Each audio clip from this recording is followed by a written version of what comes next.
পর্তুগালে বসবাসরত অভিবাসীদের জন্য বড় দুঃসংবাদ হল নাগরিকত্ব পেতে এখন থেকে লাগবে 10 বছর। দেশটির পার্লামেন্টে সম্প্রতি পাশ হয়েছে নতুন নাগরিকত্ব আইন, যেখানে পর্তুগালের নাগরিকত্ব পেতে বৈধভাবে বসবাসের সময়সীমা দ্বিগুণ করে 5 বছরের পরিবর্তে 10 বছর নির্ধারণ করা হয়েছে। এছাড়াও আইনে আনা হয়েছে বেশ কিছু সংশোধন। এ নিয়ে পর্তুগাল থেকে জানাচ্ছেন হাফিজ আল আসাদ।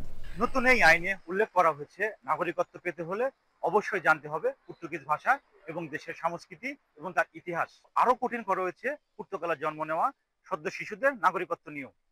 আগে যেখানে বাবা মা থাকলেই সহজেই নাগরিকত্বের জন্য আবেদন করতে পারতেন অভিবাসীরা, কিন্তু এখন তা বাড়িয়ে দ্বিগুণ করা হয়েছে। বলা হয়েছে পর্তুগালে জন্ম নেওয়া শিশুদের ক্ষেত্রে বাবা মা উভয়েরই বৈধভাবে বসবাসের অনুমতি লাগবে পর্তুগালের রেসিডেন্সিতে, এবং তার 3 বছর থেকে 5 বছরের প্রমাণ দিতে হবে তারা বৈধভাবে এদেশে বসবাস করেছে।